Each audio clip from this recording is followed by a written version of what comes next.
Di dalam dakwaan dalam perkara ini, salah satu dakwaan menggunakan ketentuan pasal 55 ayat 1 ke 1, Delming soal penyertaan. Bisa ahli jelaskan apa itu penyertaan dan bagaimana kriteria ukuran-ukuran dalam konteks penyertaan? Baik, mohon izin yang mulia. Penyertaan itu adalah sesuatu yang menunjukkan bahwa tindak pidana itu dilakukan oleh lebih dari satu orang sebagai pelaku.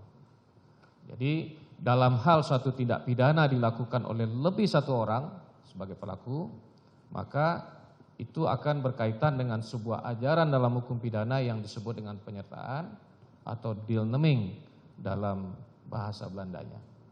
Nah, ketentuan tentang deelneming itu di dalam KUHP existing itu diatur dalam pasal 55 dan pasal 56 KUHP. Dalam pasal 55 itu ada beberapa kategori orang yang dianggap sebagai pelaku. Yang pertama adalah orang yang melakukan sendiri atau pleasure, ya.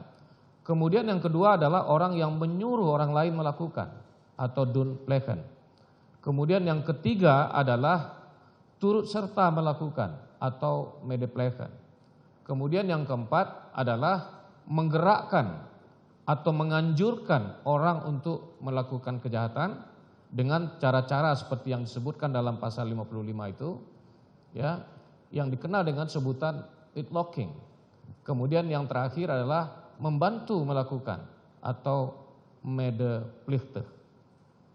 Itu bentuk-bentuk dari penyertaan yang dikenal di dalam ajaran deelneming yang diimplementasikan dalam ketentuan pasal 55 dan 56 KUHP. Dapat saudara ahli jelaskan lebih lanjut untuk penyertaan medepleger, apa syarat-syarat untuk terpenuhinya konsep medepleger dalam konteks kepelakuan? Untuk medeplegen. Khusus untuk medepleger. Baik.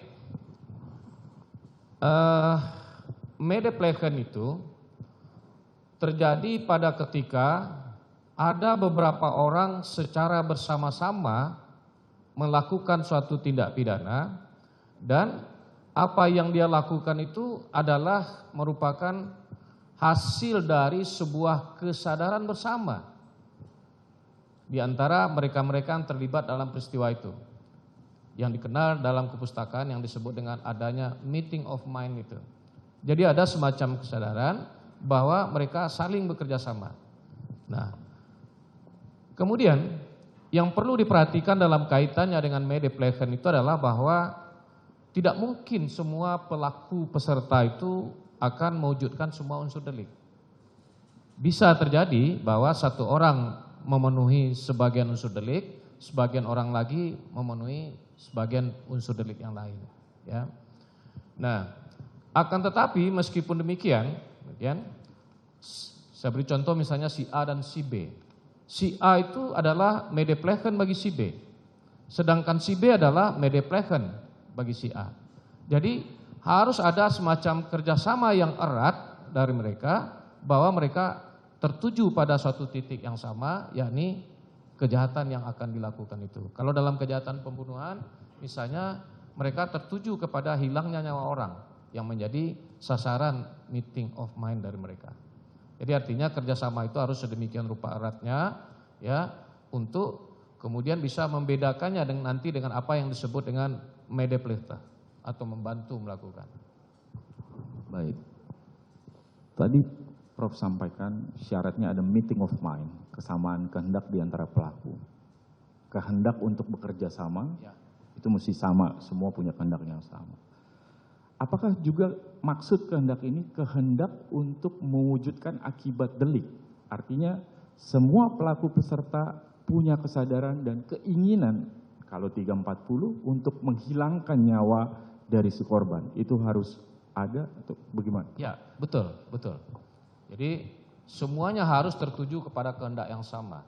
Ya, ini timbulnya akibat kalau dalam 340 dan 338 hilangnya nyawa orang yang mereka tuju. Jika di dalam fakta persidangan, Prof, jika dalam fakta persidangan ternyata dari pelaku peserta tidak bisa dibuktikan adanya kehendak untuk menimbulkan akibat terhadap delik di antara beberapa pelaku peserta, apa konsekuensinya?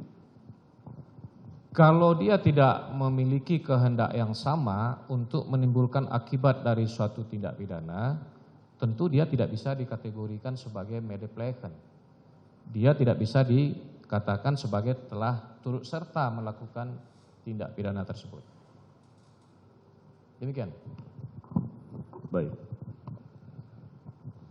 Masih berkaitan dengan peserta-peserta dalam bersama-sama medeplayer ini, Prof.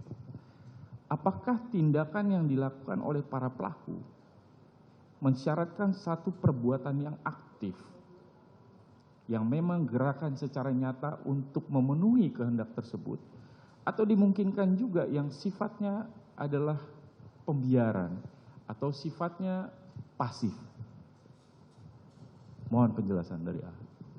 Dalam berbagai literatur yang saya baca, ya, di situ dijelaskan bahwa kerjasama itu harus ditunjukkan dengan adanya kerjasama fisik secara aktif. Berarti, dalam arti kata, masing-masing pihak itu harus berperan secara aktif untuk bisa disebut sebagai turut serta. Apakah memungkinkan juga memasukkan salah satu pelaku sebagai kualifikasi turut serta apabila dia mengetahui peristiwa yang akan terjadi tetapi tidak mengingatkan misalnya atau tidak mencegah pelaku lain melakukan perbuatan tersebut? Apakah itu kemudian bisa dimasukkan juga dalam kualifikasi? Kalau kita bicara dakwaan 340, maka pelaku yang dianggap pelaku yang kemudian tidak mencoba mencegah ini kemudian bisa dijerat juga dengan 340, 338 ini. Baik, tindak pidana pembunuhan seperti yang diatur dalam 338 dan 340 itu adalah delik komisi.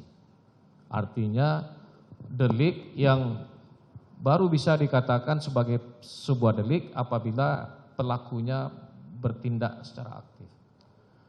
Sikap tidak melaporkan akan terjadinya suatu tindak pidana pembunuhan, ya, menurut saya tidak bisa dikategorikan sebagai telah melakukan atau turut serta melakukan tindak pidana pembunuhan itu. Kenapa saya berpendapat demikian? Karena yang pertama, hukum pidana kita itu terikat pada azas legalitas. Azas legalitas. Tidak ada suatu rumusan pun dalam KUHP itu yang menyebutkan apabila orang tidak melaporkan atau tidak berusaha untuk mencegah terjadinya suatu tindak pidana, lantas dia dianggap sebagai telah melakukan tindak pidana secara aktif. Ya, tidak ada satupun. Nah, berbeda misalnya di dalam KUHP Jerman. Dalam KUHP Jerman itu dirumuskan dalam pasal 13 KUHP Jerman bahwa orang yang tidak berusaha untuk mencegah terjadinya suatu tindak pidana padahal dia mampu untuk mencegah, maka orang itu dapat dianggap sebagai telah melakukan tindak pidana sama dengan mereka yang melakukan tindak pidana secara aktif. Tapi dalam hukum pidana Indonesia saya tidak menemukan adanya ketentuan yang mengatur seperti itu, bahwa tindakan pasif dengan cara tidak melaporkan atau tidak mencegah itu dianggap sebagai sebuah kejahatan pembunuhan. Saya tidak menemukan. Baik.